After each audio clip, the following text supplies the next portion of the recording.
కొత్త సిరీస్‌ని స్టార్ట్ చేయబోతున్నాం. అదేంటంటే lead code journey.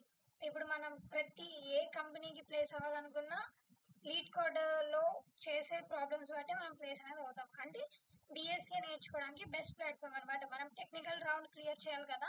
For that lead code is the best platform to learn. So ఈ రోజు నుంచి డైలీ మనకి వీడియోస్ అనేవి వస్తుంటాయి.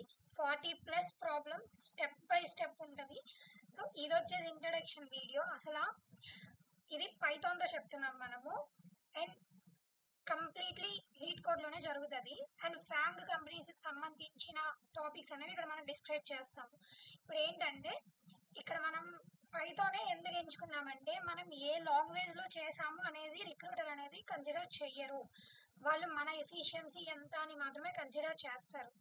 ఓకే, ఇప్పుడు వచ్చేసి అసలు ఈ సిరీస్లో ఏమేమి కవర్ చేస్తాం, ఈ సిరీస్ వల్ల మీకు వచ్చే యూజ్ ఏంటి అనేది చెప్తాను.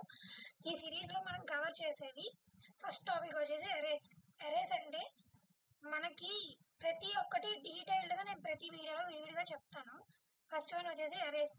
డేటా ఎలా స్టోర్ చేస్తాం, ఇండెక్సింగ్ ఎలా ఇస్తాం, ఎరేస్ మీద మనం ఏమేమి పెర్ఫామ్ చేయగలం, ఇవన్నీ నేను ఈ కాన్సెప్ట్స్ లైక్ ఎరేస్ అని స్ట్రింగ్స్ అని ఈ కాన్సెప్ట్స్ ఉన్నప్పుడు నేను ఆ కాన్సెప్ట్స్ తగ్గట్టు మీకు ముందుగా చెప్పి తర్వాత నేను క్వశ్చన్లోకి తీసుకెళ్తాను. నెక్స్ట్ టాపిక్ వచ్చేసి మనకి స్ట్రింగ్స్ అనమాట. స్ట్రింగ్స్ అంటే ఎరేస్లో నెంబర్స్ ఎలా స్టోర్ చేస్తామో స్ట్రింగ్స్లో లెటర్స్ ఎలా స్టోర్ చేస్తాం. మనకి స్ట్రింగ్స్ మీద కంప్లీట్ వీడియో అనేది ఆల్రెడీ ఛానల్లో ఉంది, ఒకసారి వెళ్ళి విజిట్ చేయండి. నెక్స్ట్ వన్ వచ్చేసి రికర్షన్స్. రికర్షన్ అనేది రీసెంట్గానే వీడియో అనేది రిలీజ్ అయింది. రికర్షన్స్ మీద కంప్లీట్ గ్రిప్ అనేది మీకు ఆ వీడియోలో వస్తుంది. సో వీటి మీద ప్రాబ్లమ్స్ మనం ఎలా చేయొచ్చు. అండ్ నెక్స్ట్ వచ్చేసి ట్రీస్. ట్రీస్ అంటే ఇది బట్ ట్రీస్ అనేది చాలా కాంప్లెక్స్ డేటా స్ట్రక్చర్ అంటుంటారు, బట్ అది కూడా నేను మీకు సింపుల్గా ఎక్స్ప్లెయిన్ చేస్తాను. Next one linked list.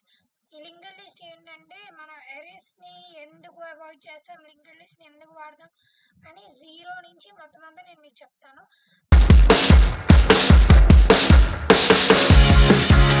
Time complexity. ప్రతి ఒక్క స్టూడెంట్ కోడ్ అనేది రాసేస్తాడు, బట్ దాని యొక్క ఎఫిషియన్సీ ఎంత అని మాత్రమే మన రిక్రూటర్ అనేవాడు కన్సిడర్ చేస్తాడు. సో ఇప్పుడు మనం time complexity based and space complexity బేస్డ్గానే మనం ప్రాబ్లమ్స్ అనేవి చేస్తాం. అంటే టైం కాంప్లెక్సిటీ ఎఫిషియెంట్గా ఉండేలా మనం ఎలా అప్రోచ్ అవ్వాలి అని కూడా ఈ సిరీస్లో నేను చెప్తాను. నెక్స్ట్ వన్ వచ్చేసి అసలు టైం కాంప్లెక్సిటీ అంటే ఏంటి అనే టాపిక్ దగ్గర నుంచి మీకు ఫస్ట్ వీడియో అనేది వస్తుంది. ఒక్కొక్క ప్రాబ్లం లైక్ కొత్తగా మీరు ఏదో నేర్చుకుంటున్నారు అనే ఫీలింగ్లోనే ఉంటుంది. వీడియో అయితే మనం స్కిప్ చేయకుండా చూడండి.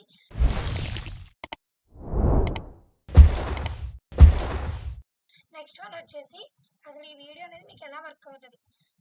ఇందులోని నేను 5 స్టెప్స్లో వీడియోని కంప్లీట్ చేస్తాను. ఫస్ట్ స్టెప్ వచ్చేసి ప్రాబ్లమ్ని క్లియర్ కట్గా మీకు ఎక్స్ప్లెయిన్ చేస్తాను.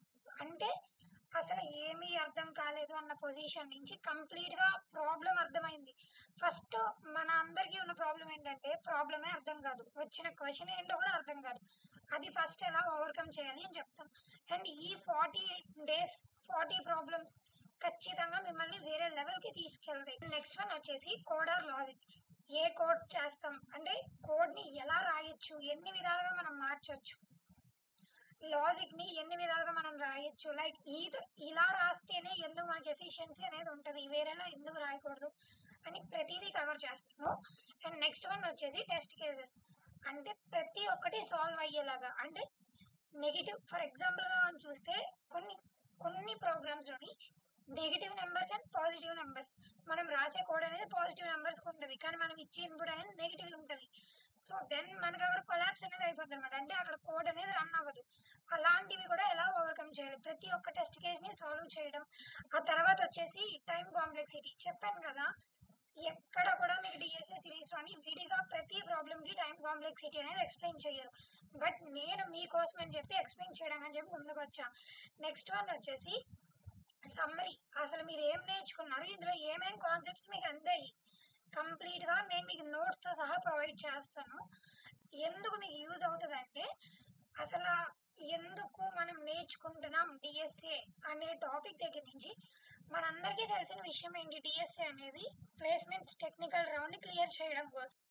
టైం కాంప్లెక్సిటీస్తో సహా మీకు నోట్స్ అనేది ఇన్స్టా పేజ్లో ప్రొవైడ్ అవుతుంది. Go and check there. ఆ తర్వాత అసలు ఇది ఎవరికి, అసలు ఈ వీడియో ఎవరి కోసం, ఎవరు దీన్ని వాడుకోవచ్చు అంటే బిగినర్ కోసం, స్టూడెంట్స్, బిగినర్స్, ఎవ్రీవన్, ప్రతి ఒక్కరికి ఇది యూజ్ అవుతుంది. ఎందుకంటే ఇది జీరో బేసిక్ నుంచి ఉంది. నేను ఎక్కడి నుంచి స్టార్ట్ చేసా అండ్ టిల్ టుడే నేను ఎక్కడి వరకు వెళ్ళాను, ఎన్ని అయితే నేను నేర్చుకున్నాను. లైక్ లీడ్ కోడ్లో ప్రాబ్లమ్స్ వెతుక్కోవడం కష్టం, ఇలాంటి ప్రాబ్లమ్స్ ఏమి నేను మీకు ఇవ్వను, డైరెక్ట్గా నేనే మీకు ప్రొవైడ్ చేస్తుంటాను ప్రతిదీ. ఆ తర్వాత అసలు జాబ్ సీకర్ అయినా, బిగినర్ అయినా, లెర్నర్ అయినా, స్టూడెంట్ అయినా, ఎవరైనా సరే దీన్ని నేర్చుకోవచ్చు. No restrictions. And thank you guys. ఛానల్ని అయితే సపోర్ట్ చేయండి. 2 డేస్కి ఒక వీడియో ఆర్ 3 డేస్కి ఒక వీడియో అనేది ఖచ్చితంగా మీకు అప్లోడ్ అవుతూనే ఉంటుంది. అండ్ ఎట్టి పరిస్థితిలో ఇది మీ ఫ్రెండ్స్కి షేర్ చేయడం మాత్రం మర్చిపోవద్దు, ఎందుకంటే your friends. And thank you.